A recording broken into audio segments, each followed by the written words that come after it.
Good afternoon. Welcome to the third webinar of Feeling Knowledge project. My name is Laura Scivetti. I work in the project team in the organization of webinars. Before introducing the speakers, I give the floor to the Director of Mediterranean Agronomic Institute of Bari, Dr. Cosimo Lacegnola, for a short presentation of the main features of the project. First of all, I would like to thank you for attending this webinar and for the interest you have shown in Feeding Knowledge project, which is highly appreciated. Technology and innovation that have shown their positive impact in the Mediterranean region give us the opportunity to communicate and work together from different countries, building networks and bridges.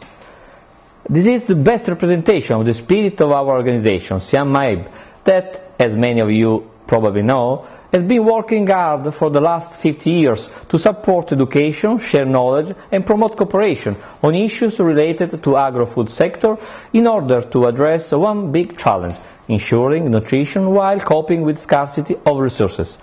This is also in line with the spirit of Feeding Knowledge, a project that has been developed with the Polytechnic of Milan in the framework of the 2015 Milan Universal Exposition, whose theme is Feeding the Planet, Energy for Life. The project is based on the idea that knowledge development is the best way to identify concrete solutions for food security that really meet the needs of countries. The cycle of webinars, which is the very first activity of the project, and all Feeding Knowledge activities are developed through 5 research and innovation priorities. The first is sustainable natural resource management, the second is quantitative and qualitative enhancement of crop production, the third is socioeconomic dynamics and global market, the fourth is sustainable development of small rural communities and marginal areas, the fifth is food consumption patterns, diet, environment, society, economy and health. The main objective of the project is to create opportunities for dialogue and development through a Mediterranean network of experts focused on research, innovation and transfer of knowledge on food security. The network, open to all researchers and academicians of the region, will work on the identification of best solutions for food security, mainly through the release of white papers focusing on the 5 research priorities. The paper will be developed through e-collaboration among all members of the network. In the drafting of such paper, the network will start from the analysis of needs and problems of Mediterranean countries related to food security. Thanks to these papers, the network will be able to support policymakers in the elaboration of programs and policies to enhance food security and to stimulate a constructive dialogue among Mediterranean institutions. National Extension Service of Mediterranean countries will be involved in Feeding Knowledge in order to ensure the identification of farmer and stakeholder needs to be addressed by the scientific community and to support the transfer of knowledge and solutions. Given the strong collaborative character of Feeding Knowledge, I would like to highlight that this project represents a unique opportunity for researchers and scientists to consolidate their knowledge and enlarge their personal network of contacts to develop new collaboration. Of course, technology will help us achieving this objective. In fact, the network operates through an international technology platform, useful to share our ideas, information, research and news in order to develop new synergies. Before giving the floor to the speakers, let me underline another important activity of Feeding Knowledge that might be of interest of your organization, university and institutions. Our project is supporting the recognition, evaluation, dissemination of best sustainable development practices of food security, a competition that will be launched in March 2013 within the frame of Expo Milan. The call is addressed to policies, technologies, know-how, services and products related to the theme of the Expo. Initiative recognized as best practices will be invited to have an exhibition space during the expositions. Well, it's now time to start the webinar. Thank you again for attending this event. Join Feeding Knowledge Network to share your ideas on food security. Thank you very much, Dr. Lacilinera, for your presentation. The first part of today's webinar will be held by Dr. Thaer Yaseen. The title of his speech is Integrated Pest Management, a comprehensive approach to improve crop-grown products. Thaer Yaseen graduated at University of Damascus, is the responsible of mycology activity in the Department of Integrated Pest Management of Mediterranean fruit tree crops in Mediterranean Economic Institute of Bari. He holds his PhD in plant protection at University of Bari and is involved in many research lines, including detection methods of fungal pathogens included in certification program, epidemiological study of fungal pathogens of fruit tree species, development and applications of DNA barcode. He published more than 64 publications and conference papers. Following the two speeches, question time session is foreseen. Please write your question in the chat box that will appear at the bottom on the screen on the right. The speakers will answer after their speeches. Thank you. Thaer, the floor is yours. Good luck. Thank you, Laura. So, the presentation, my webinar for today will focus on the integrated pest management, as Laura speaks before, a comprehensive approach to improve crop-grown products. So, this webinar will speak about, take part of one part of the quantitative and the qualitative enhancement of crop-grown products. As we know, in the last years, the number of malnourished people has increased. So food demand will increase by 70% as statistical analysis showed by 2050. Area of cultivated lands will increase by 10%, just by 10% by 2050. So there is evident need to significantly improve food availability, also through different mechanisms than the increase of cultivable area. World population is will become something like 9 billion humans in 2015. So our agriculture industry is going to feed 9 billion people. We should care enough to do it safely, humanly, and sustainably. Global food security is not directly linked to global food production, but rather determined by many important drivers. Food production from smallholders is the backbone of food security. Global food production is sufficient but not available to the hungry. Food wastage is inefficient. On 1/3 is wasted and 1/3 feed livestock. We have to take attention also that the European Union 10% biofuel directives causes increased food prices and countries.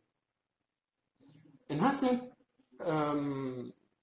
which causes at the end continuous to rainforest destruction. The enhancement of crop-grown products is the aim of our priority. We will do it through the improvement in natural resource use, through the identification of the best practices for increasing pre- and post-harvest production, efficiency as quantity and as quality. In particular, food security is determined by great complexity of different factors as shown in the figure. As we know, food quality and food quantity enhancement is a synonym of food security and food safety. In this presentation, we will focus the attention on IBM and its role in food security, dealing with disease and pest control, farm management, losses reduction, sustainable use of resources, and in food safety. As for the production of high quality food. So it is approximately 60 years ago that pesticide began to play a role in crop production in agriculture. Only few years later, problems with resistant pests and organisms appeared and challenged industry and farmers. The problems were the starting point of the new area of rethinking. The strategy of crop protection giving the birth of the idea of integrating several methods to protect a crop. For example, to apply a combination of preventive measures and control methods. The idea of integrated pest management was born. The principles of integrated pest management were promoted by all practices involved in crop protection. It becomes more complex decision. This is why, because to generate a great amount of information necessary to implement the program of integrated pest management. This is why the European strategy for plant protection based on different regulation and directives, prevention, use, and authorization, control, and residue. So the prevention is to prevent the alien pests to enter in the European Union. The use related to how we can use these products and for their application, in their machine application. While in the other directive related to authorization, it's important that they protect the placing of plant protection products in the market. While regarding the directive regarding the control, based on also the maximum residual limit of this pesticide, not also this pesticide, but also the maximum level of certain contaminants which contaminate foodstuffs. The recent regulation related to IBM, it's 128 in 2009 on the sustainable use of plant protection products, which regulate the mandatory use of IBM in agriculture production by 2014. So nowadays we are in a unique situation in the Europe with the new European directive, which this is the beginning of a new era. We hope that January 2014 will be the start of integrated pest management implementation. Integrated pest management is a great opportunity for more resource efficient and environmentally friendly agriculture. But it is a challenge at the same time. We have to learn to think in ecosystems and use these resources in an efficient way in order to achieve more from less, meaning not only producing more, but also have to produce better. So let's go to the definition of integrated pest management. There is many different definitions of integrated pest management.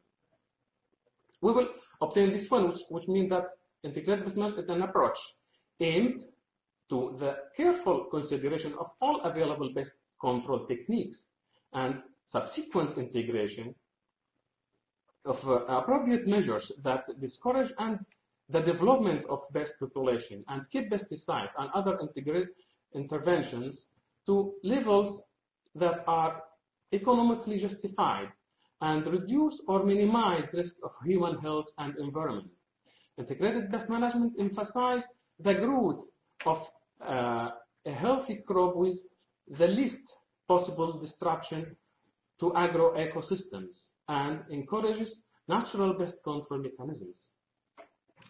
So integrated pest management strategy, as you can see in this pyramid, not only the use of pesticide or not using pesticide, it's important to know that starts from the prevention in the crop protection. Integrated pest management starts from the tolerant use of resistant cultivars. Here we have to mention that the use of healthy certified propagation material play a very important role, which sometimes was missed in this integrated pest management.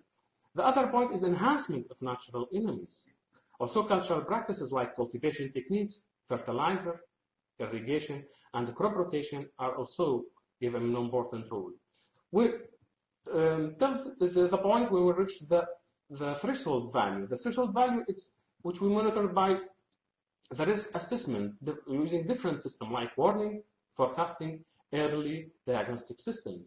At the end, we reach the action. The action means that direct intervention. We prefer to use biological actions, physical or biotechnical, to leave chemicals at the end, as the last solution could be obtained in integrated pest management.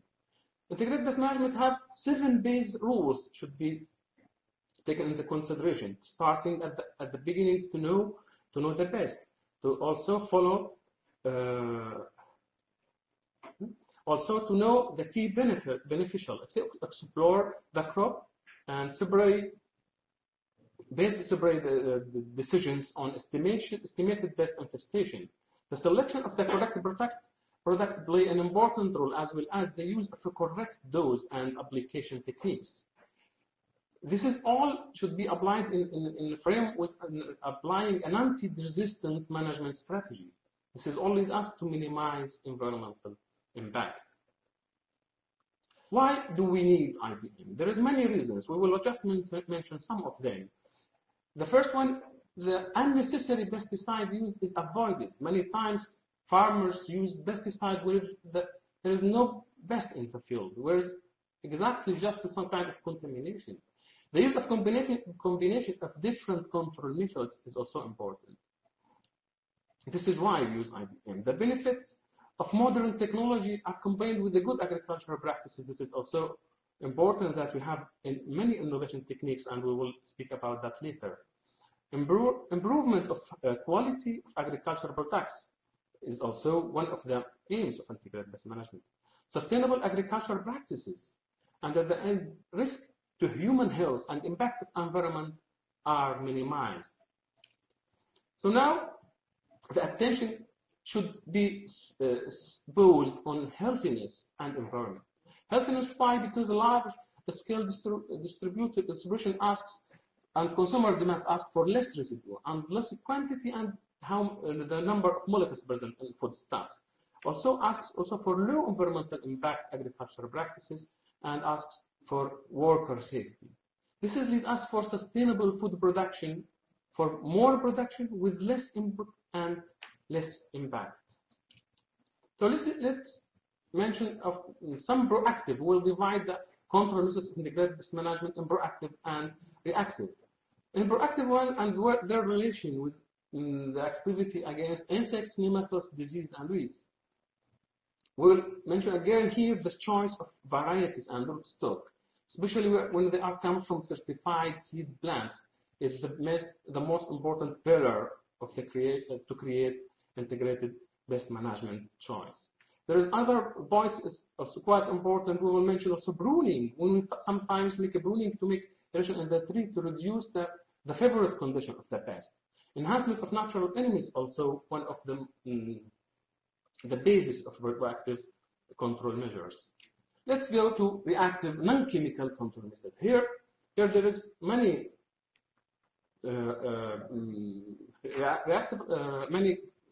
non-chemical control methods like biological control, pheromones use, matting dispersion, pheromones of mass trapping also is important. Let's make an example here.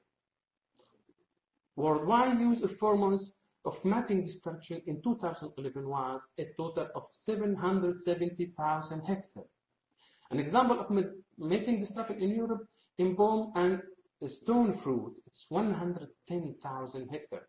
So on some vineyards, the use of matting dispersion is 133,000 hectares. We can imagine the quantity of pesticide not anymore used thanks to this technology. Sterile insects technology also used on 152,000 hectares in 2010. This is me. 1 second, please. No voice. Okay. And now? Okay, please. Okay.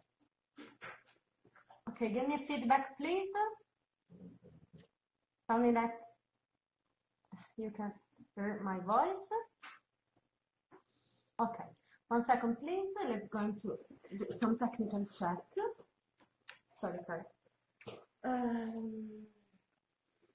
I just want to know when you stop hearing me. This is to repeat from the same point. Okay, now it means that everything is okay. Can we continue? Give me feedback, please. Thank you. because if there is some problem, we can change. Again, you cannot hear me. Okay, support, it's okay now?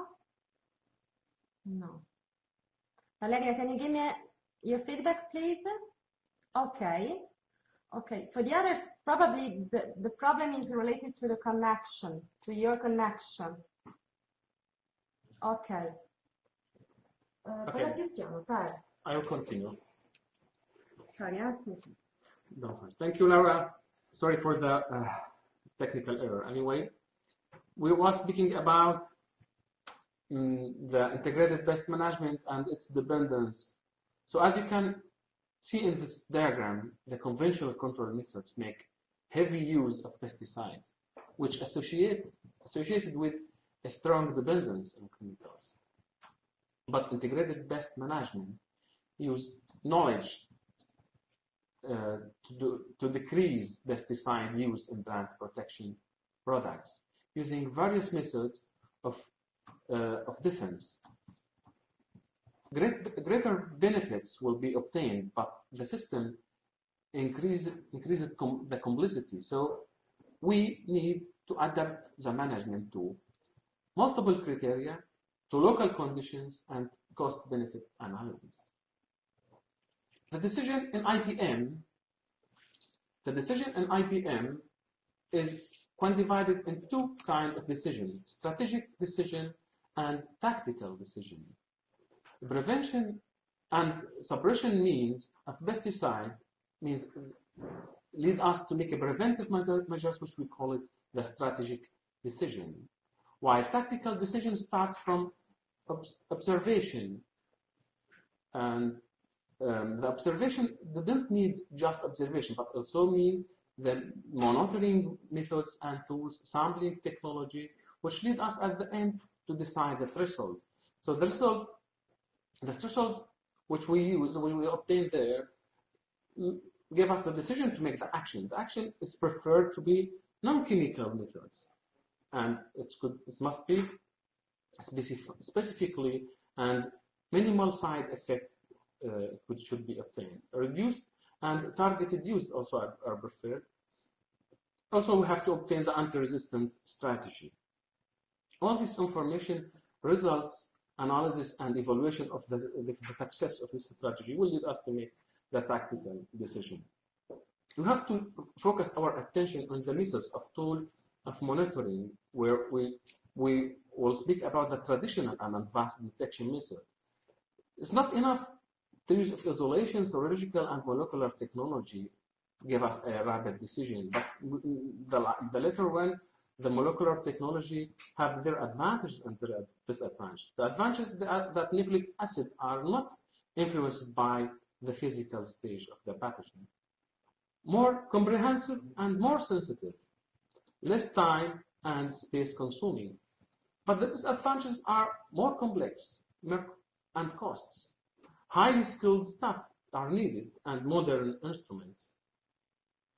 This is why we would like to invest more in innovative diagnostic methods, such like DNA barcoding, LAMP PCR for detection based. Also, we hope to use also more biosensors. All this technology will give us a rapid and accurate decision, which help us to support the decision support system. What is the decision support system? It's a computer-based information system that supported economic decision-making activity. Decision support system is applied by the use of techniques based on innovative sensors, proximal sensing, remote sensing, global position system, models, and geographical information systems. A decision is a choice between alternatives based on estimates of their value. So decision support system is divided in three components: database, which organize, store, elaborate large amount of data to make it easy.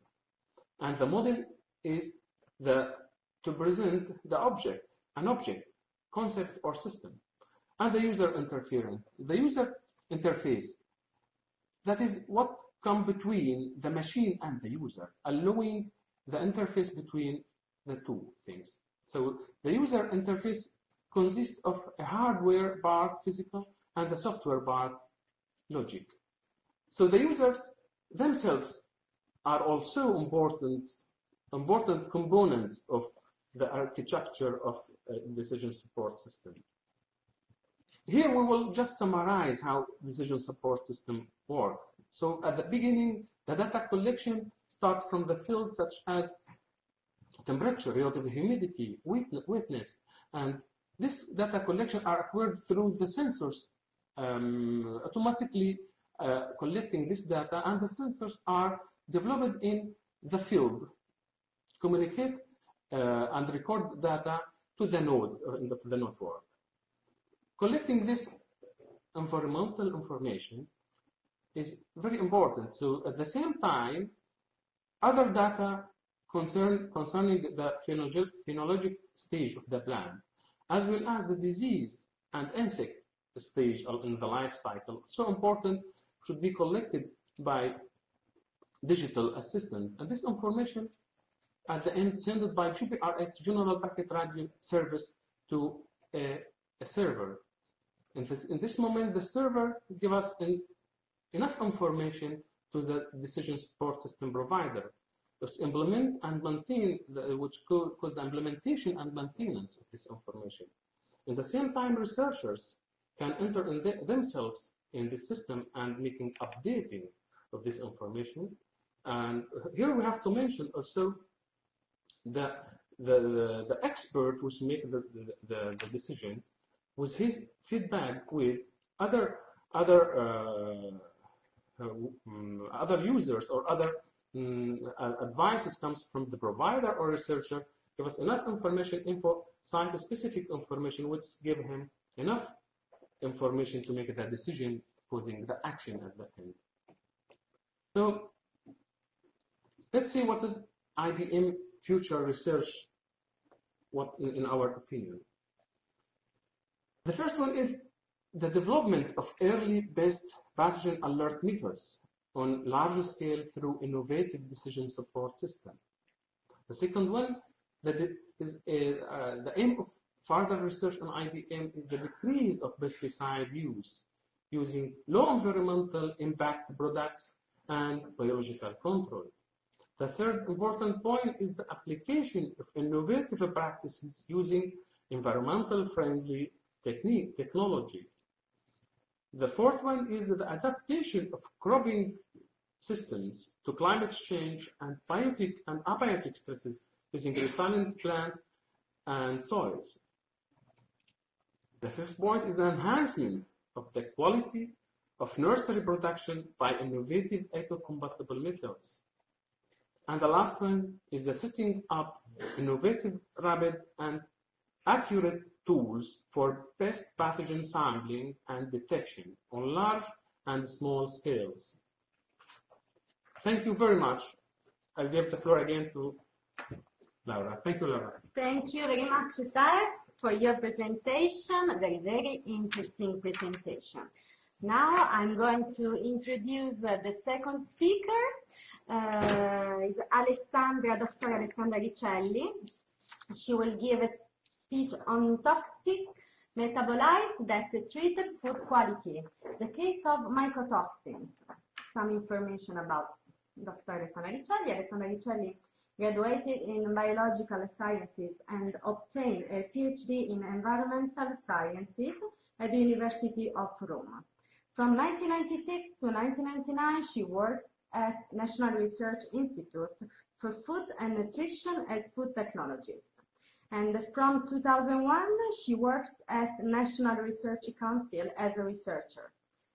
Her research mainly concerns the control of the production of mycotoxins in different foodstuffs.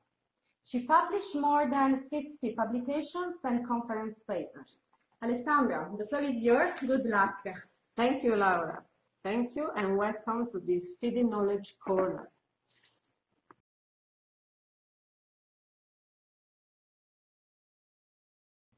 My talk will be about toxic metabolites which threaten food quality, and in particular the case of mycotoxins.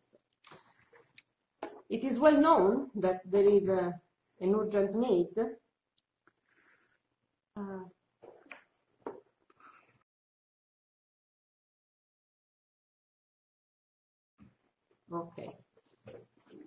So there is an urgent need to increase food availability, and this objective could be accomplished by the decrease of food losses and by the control of wasteful consumption of food, as well as by the increase in the yield of the production per land unit or the increase in the area of cultivated land.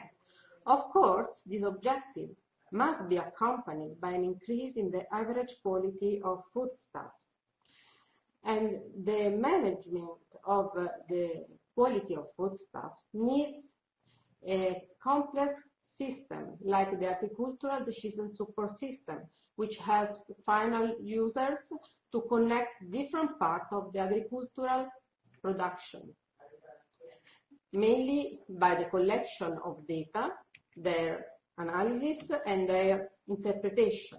This can lead to take the right decision, to perform the right action, to facilitate problem solving.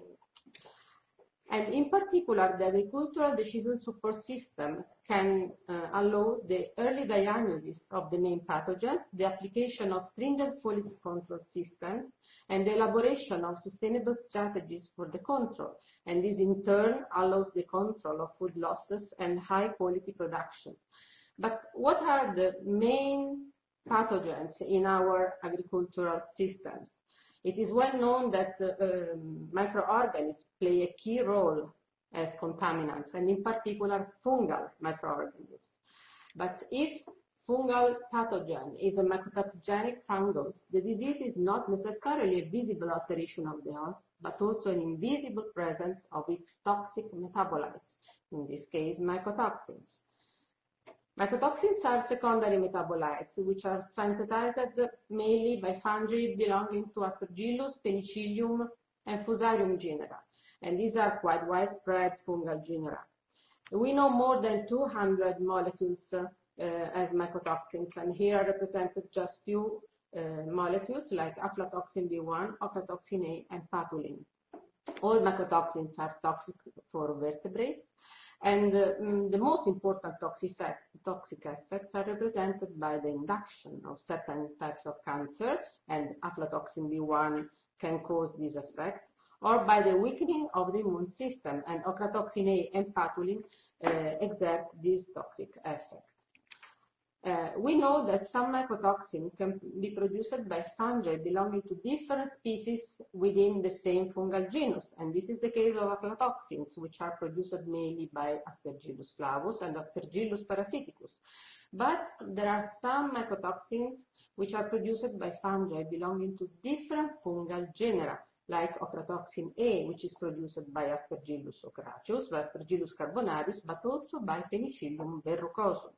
Then we can have a single fungal species that can produce different mycotoxins, like Aspergillus niger, which can produce both ochratoxin A and fumonisins.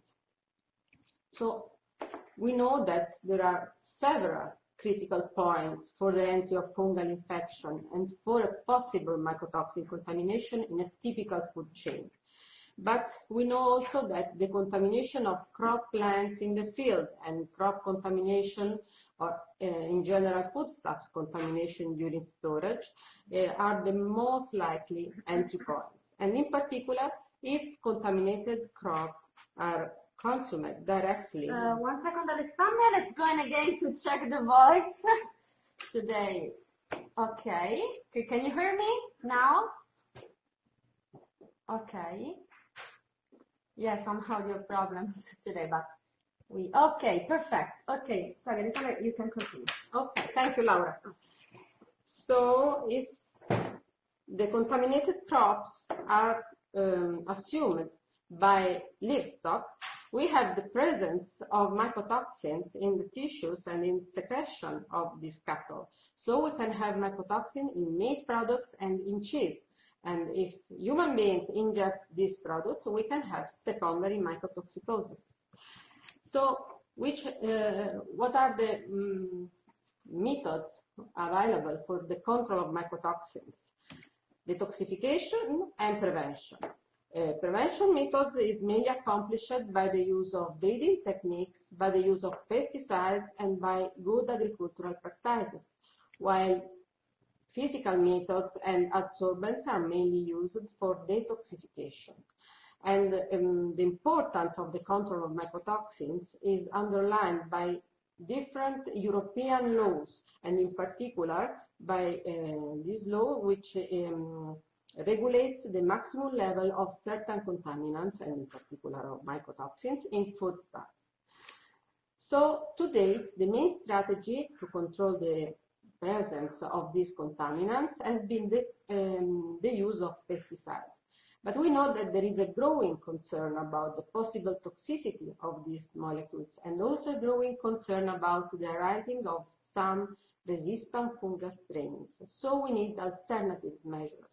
And alternative measures depart from biological and biotechnical control and use only, if necessary, phytosanitary defense. And a major challenge is now to use chemical compounds for phytosanitary defense, which not only are not harmful, but can even improve the quality of the foodstuffs treated. And integrated management allows this approach. Our experience has mainly been performed on Aspergillus parasiticus and Aspergillus flavus, aflatoxin producer growing mainly on seeds and on fruits, on Penicillium expansum, which is a pathogen producer growing on fruits and in particular on apples and pears, and on Aspergillus carbonarius, which is an aflatoxin A producer growing on fruits and on grapes in particular, like in this photo. And since it is known that the imbalance of cellular oxidative status in the fungal cell leads to the synthesis of some mycotoxins, there are several studies in which food-grade antioxidants have been used to control the synthesis of mycotoxins. In some experiments, we have used, among the other compounds, mosyloflavone and eviatein, which are natural occurring flavons, that can be extracted from Desmos chinensis or Centaura clementei, or can be synthesized in the lab. And here are represented. Then we have used also the extract of the cultural filtrates of Trametes versicolor, which is a mushroom, a Basidium insect, known for its immunostimulant activity, which is due to some heteroglucans like polysaccharide peptide, with a protein or polypeptide component. And all these molecules are already used in traditional popular medicine. So we have treated fungal liquid culture of aflatoxin A producer Aspergillus carbonarius with some of these flavons. And as you can see, treating this fungal culture, we obtain a significant reduction in aflatoxin A biosynthesis by Aspergillus carbonarius in all the treated samples compared to the untreated control. And this effect is quite long-lasting since it lasts until 8 days of incubation, which represents a quite long period for a fungal culture. Then we have assayed Trametes versicolor extracts on the fungal culture of Aspergillus carbonarius and Aspergillus niger, liquid fungal culture. And as you can see, the use of Trametes versicolor extract leads to a significant decrease in Aspergillus carbonarius and Aspergillus niger growth. Then we have used some of these compounds on fruit, in particular on grapes, belonging to the cultivar Italia, Red Globe, and Crimson. And as you can see, the samples of grapes treated with Trametes versicolor or with the flavons, hydroxyflavons, presents a significantly lower fungal growth compared to the untreated control. All the grapes have been inoculated after harvest and treated after harvest. Then we have investigated the amount of aflatoxin A biosynthesized by the fungus growing on grape, and it is evident that in all the assayed cultivars, The treated grapes with Trametes versicolor or dihydroxyflavone contains a significantly lower amount of aflatoxin A compared to the untreated control. So we have essayed some experiments by using ozone treatment on apples during post-harvest, since several studies have been performed using physical treatments to enhance the shelf life of foodstuff, agricultural foodstuff, during the storage period. And we have considered apples belonging to different cultivars. We have bonded the apples inoculated with the pathogen producer Penicillium expansum. Then we have stored the apples in cold chamber in presence of ozone or in conventional atmosphere for 2 months. And the effect we have obtained is shown in this slide. As you can see, the appearance of the apples is significantly better for the apples treated with ozone compared to the apples stored in conventional atmosphere. And this is true for all the cultivar assays. Then also the amount of fungal colony forming unit is significantly lower in ozone-treated apples compared to the apples stored in conventional atmosphere, again for all the assayed cultivars. Concerning pathogen production, it is evident that the production of this toxic metabolite is significantly lower in ozone-treated apples for all the period of storage until 2 months, and for all the cultivar considered. So we can say that some molecules of plant origin, which have been already used in traditional medicine, as well as ozone treatment, have shown a significant efficacy in the control of the synthesis of certain mycotoxins. And we strongly believe that only the dissemination of this knowledge, in general of knowledge, can lead to solve common problems. So thank you for your attention. Thank you very much, Dr. Alessandra Ricelli, for your presentation. It was very interesting. Thank you again. And now the question time is open. So the speaker will answer to all your questions. Of course, since the time of this session is limited, the abstract will be glad to answer further questions through Field Knowledge Facebook and Twitter official pages. Be our followers in order to be updated on our activities. Okay, Dr. Thaer Yaseen.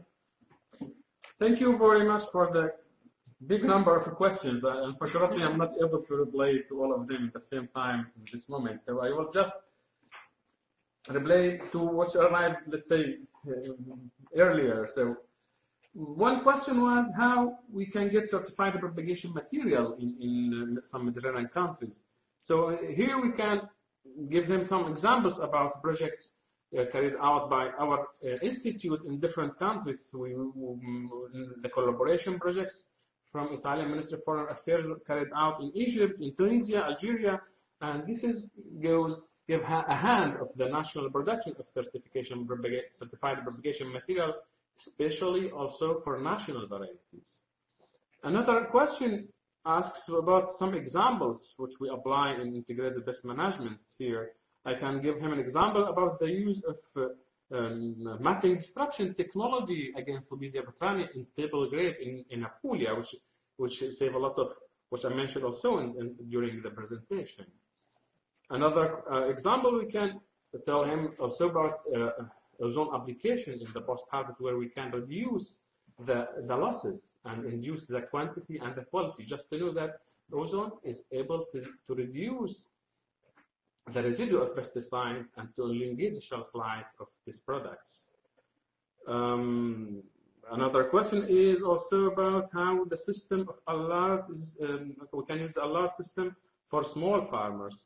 Yes, we can use it. It's already in use in some cases. When small farmers make their association, and they can make their association with the end, they can get an SMS by the expert or the provider of the system, giving them and indications of what they can carry out.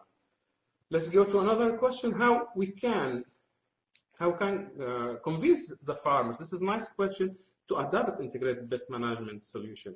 So it's easy and not easy at the same time. Let's say that this is one of the aim of this feeding knowledge. Feeding knowledge means that we will want to transfer the knowledge, and it's easy to do it by some demonstration fields and have reducing. They didn't mean that when we use integrated pest management that we have to gain less. No, we will gain more. That reducing the use of pesticides. That means I'm saving money for the farmer. I'm saving also the number of treatment.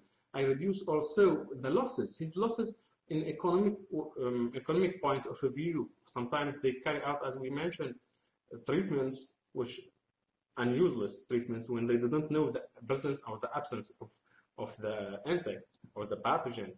They carry out just as a calendar way.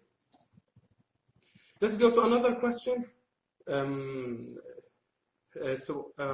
Countries should test all. Our countries should test all the fresh food for mycotoxins and their.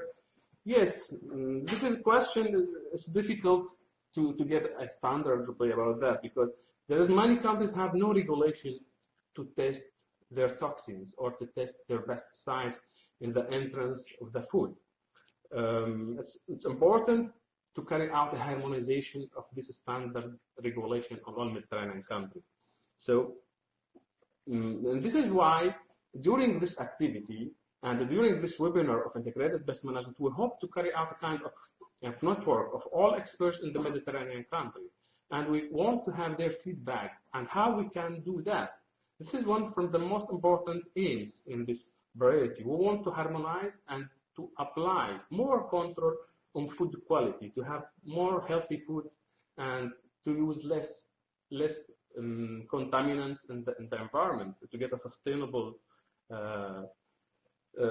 application. I'm reading other questions in real time. It's possible to interest in food safety without a global food maintenance. Yes, this is also the answer comes also by using healthy or low impact technologies such as electrolyzed water, such as the maintenance of the products, the use of innovative information. So another question about the cost of detection methods. So I mentioned that the use of fast and rapid detection methods could be employed in the integrated pest management that give us a rapid. So the innovative technology such like biosensors and the use of a kind of lamp primers machines which give us in 20-minute replay of the presence and the absence, especially of some kind of pathogens which we are not able to cultivate them or to grow them in the laboratory. This is important sometimes when we didn't able to know if we get the primary infection. So we are able to know the primary infection without getting the pathogen to grow in the laboratory. Thank you. I will reply for other questions in the Facebook and other methodologies. Of course, and Twitter official pages. I remind you that there are Facebook and Twitter official pages. Find us. You have to find Feeding Knowledge and be our followers. I invite here Dr. Alessandra. Thank you for your question time. Okay. So thank you for so many questions. I'll try to answer to just a few of them, and after, of course, we can discuss by the web because they are really interesting. There is a question about the possibility to detoxify foodstuffs after they've been contaminated. So about detoxification, and we know that to date physical methods could represent a good strategy together with enzymatic degradation. Unfortunately, we know that enzymatic degradation needs certain temperatures and certain specific humidities. So sometimes we have necessity to obtain bad conditions for fungal growth to make enzymes working. So this is the problem of enzymatic degradation. Anyway, sometimes it works. Physical methods can represent a good alternative. Among physical methods, modified atmospheres are quite commonly used and give good results, and ozone treatment. But ozone treatment has to be set up specifically for each food commodity. It's not possible to use ozone treatment as a general treatment using the general concentration and the general way to apply ozone.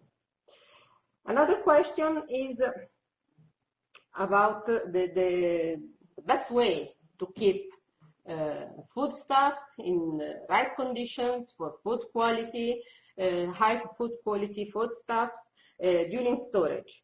Of course, to keep cold and low humidity chamber is a good way, but we know that it is expensive, in particular in certain Mediterranean areas or in certain areas where the facilities are not so diffused.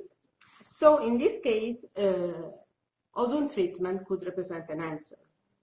Of course, by paying attention to the concentration and to the conditions, because ozone can't represent a passepartout key way to keep safe the foodstuff.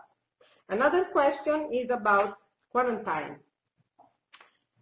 and the importance of quarantine in obtaining healthy plant material.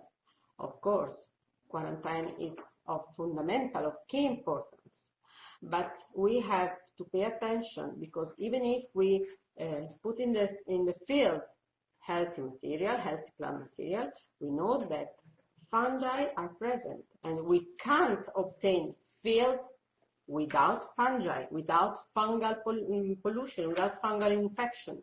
So we need to have healthy plants, but mycotoxin contamination is not possible to avoid it. So we have to be to have the chance to counteract and to fight against this menace. Okay, thank you for the moment, and Okay. I hope to answer to your question. Thank you, Alessandra. And I would like to remind you that the speaker will continue the question time on Facebook and Twitter official pages. So continue to follow us. And now let me briefly thank the two speakers of today's webinar, Dr. Thaer Yaseen and Dr. Alessandra Ricelli. Thank you very much. And of course, thank you all for attending this event, and sorry for some technical problems. And before closing, we remind you that this webinar was just one of a series of periodical events devoted to food security. We really hope that you will retain the main spirit of our event conferences, in which we value collaboration and reciprocal exchange of ideas. And soon you will receive an update on Feeding Knowledge next activities. The next webinar will be held on February 21st, and will be focused on the socioeconomic dynamics and global markets. The speakers will be Dr. Roberta Caglieris and Dr. Fabian Capitano. Hope to see you online soon. Thank you again. Bye-bye. Thank you. Bye-bye. Bye-bye.